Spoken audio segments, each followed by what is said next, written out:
So we are talking about rising in the corporate environment and why it matters. There are 4 reasons that I want to give today of why you must rise in corporate.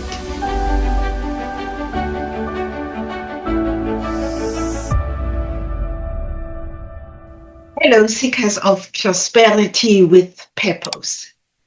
You are here because you refuse to separate purpose and money. Because you know that money without purpose is empty. And you also know that purpose without money lacks impact.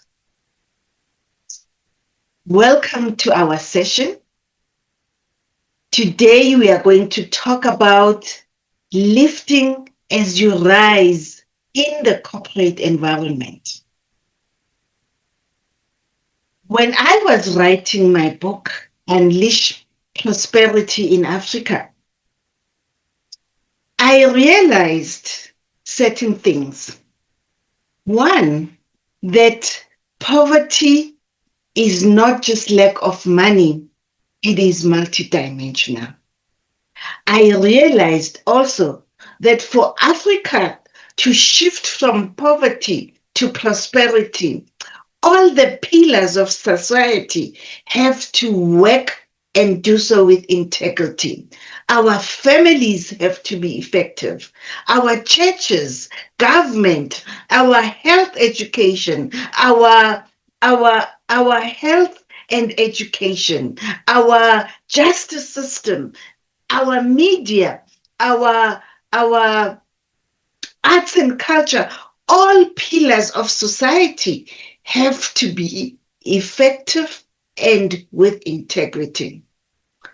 I also realized that transformation is a process, and that is purpose-driven. Transformation cannot just happen on its own. It has to be purpose-driven. The 4th thing that I realized out of many other things is that each one of us can make a difference. Each one of us can make a difference in the transformation of our beloved continent. And because with that realization, I created this platform, UPPA Conversation. And our aim is to address transformation from poverty to prosperity in every pillar of society.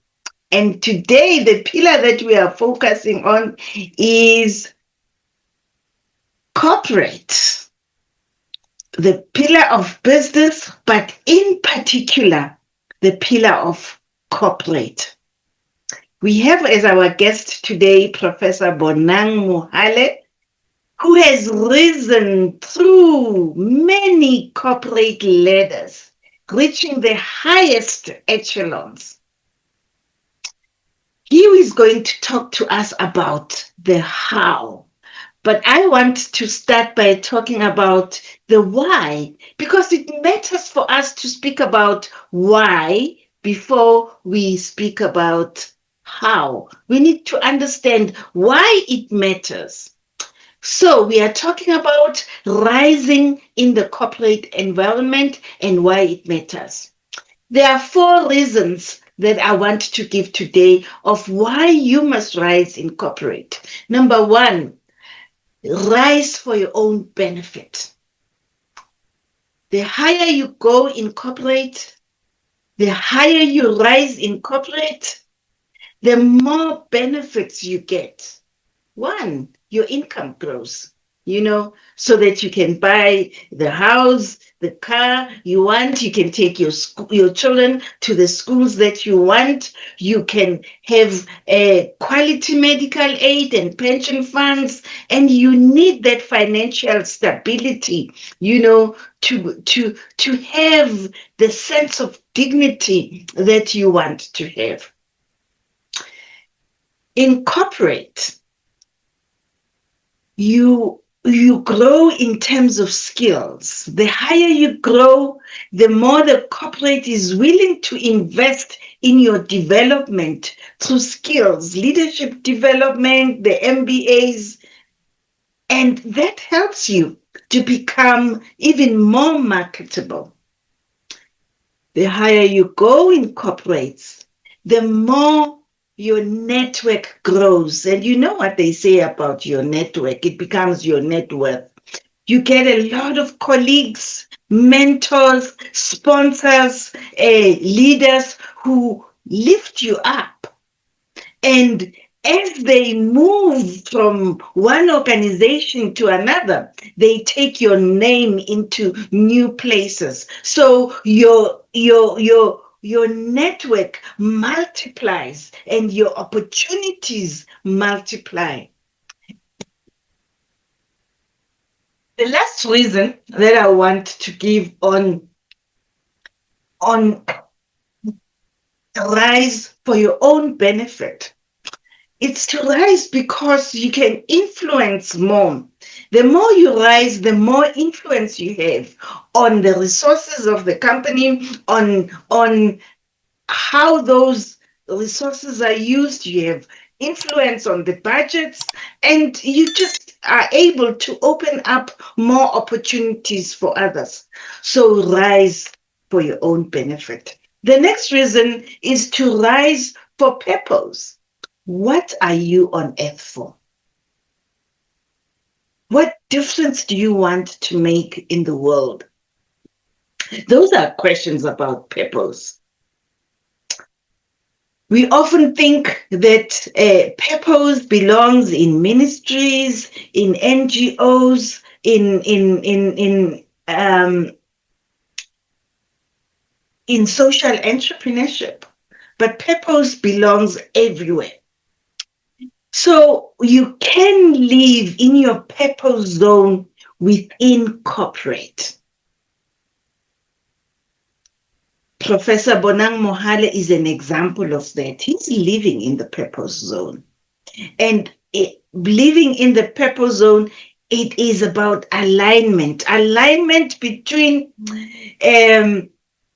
your earning and the difference you want to make in the world.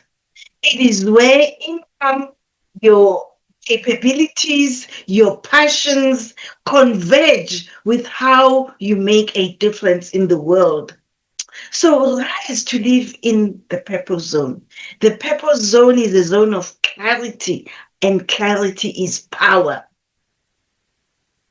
The purpose zone is a zone where your greatest potential can be unlocked, because when you develop your gifting, you become better and better. It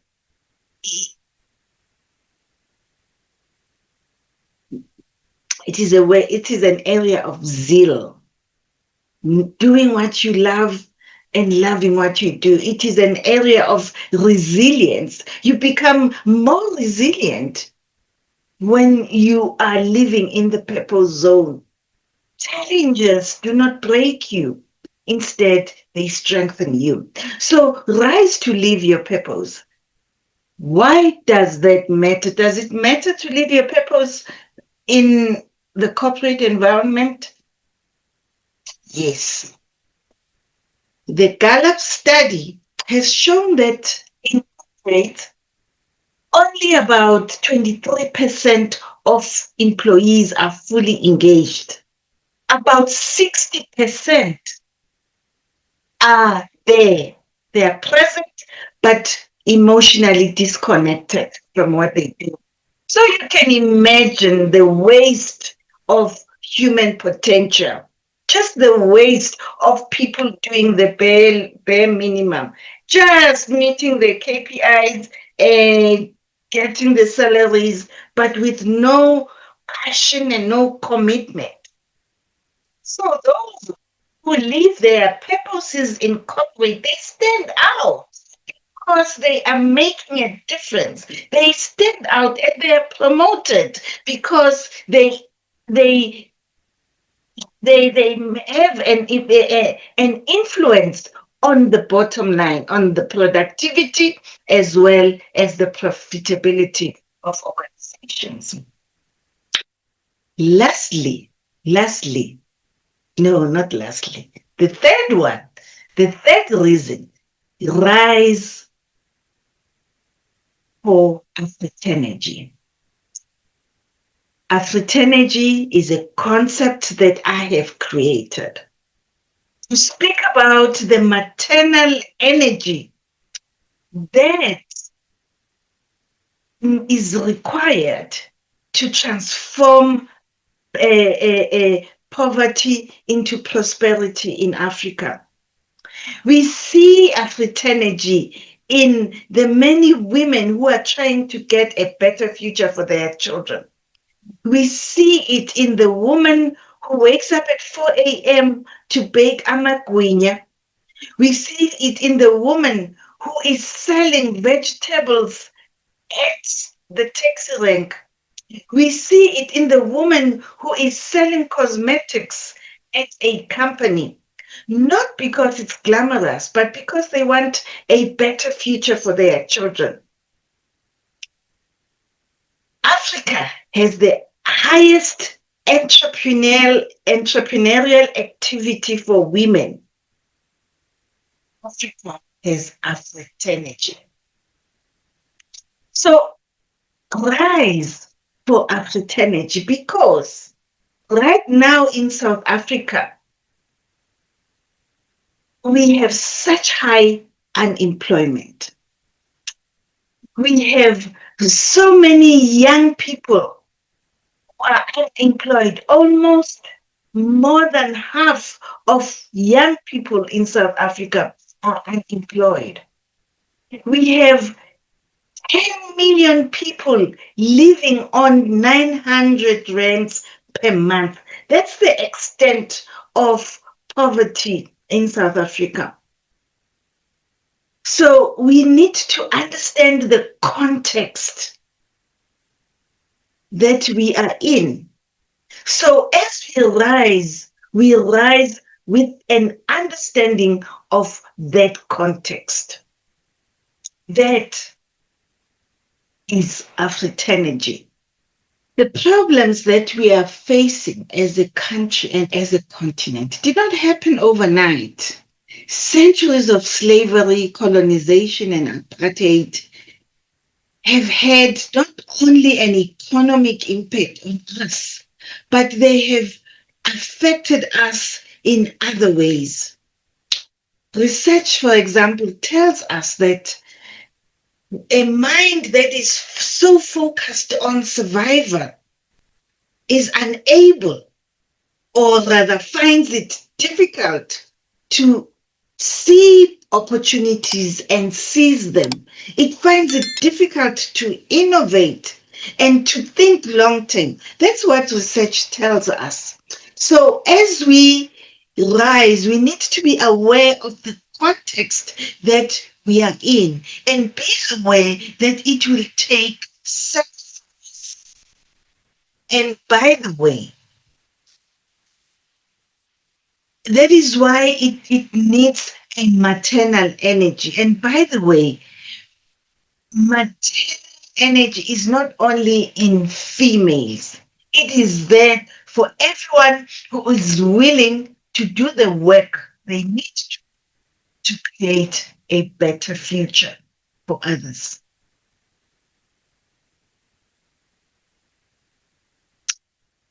So, what does Afriternergy look like in a corporate environment?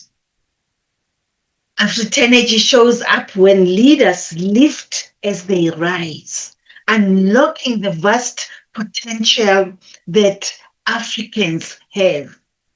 We see it when work cultures are created that are grounded on Ubuntu, celebrating diversity, acknowledging the past while intentionally shaping the future.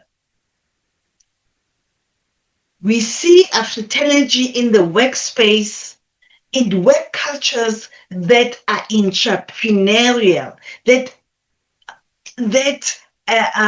encourage entrepreneurship so that people can grow as entrepreneurs, so that a culture of entrepreneurship is created not only in the company but going outside as well. Afriternergy shows up as well when we use the profits of the company in a conscious way, where triple BEE is not just a tick compliance exercise. It becomes an intention to create sustainable development in our country. It shows up even when companies engage in CSI and in enterprise development, they understand the context. So they don't just provide business skills and funding, but help beneficiaries to heal from the wounds of the past as we shape a prosperous future for our continent. Addresses mindsets. It addresses the ability to create innovations and to really encourage enterprising behavior. So rising with Afriternergy means you do not rise alone. You rise while lifting others. You rise whilst helping your institution to grow. You rise while empowering communities. And you rise while advancing generational economic development in the country and in the continent. That is how Africa will prosper. The last reason is to rise for God.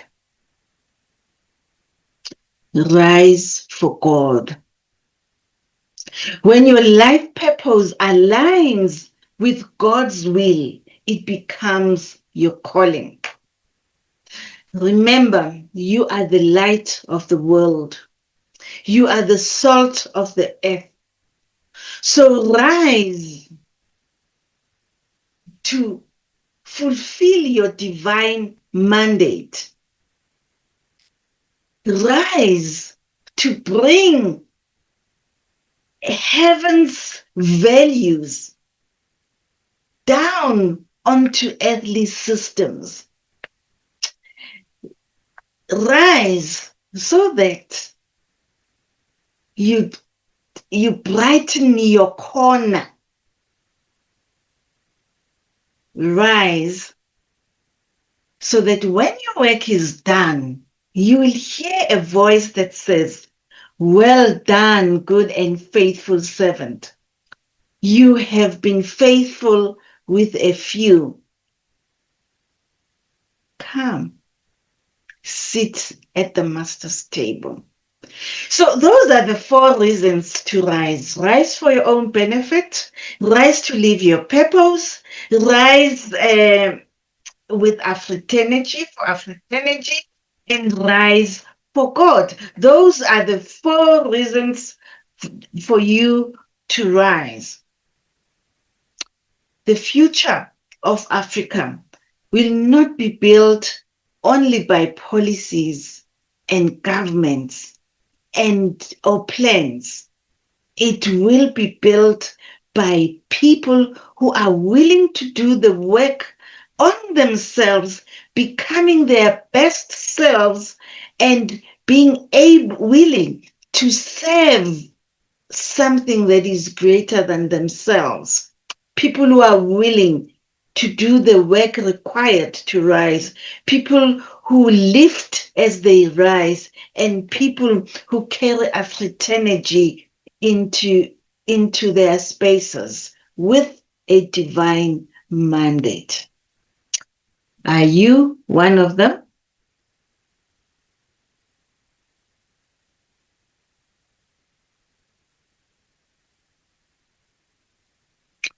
If you like this video, if you like what you are hearing, please hit like and please subscribe for more of such information where we find out where we explore how to unleash prosperity in Africa.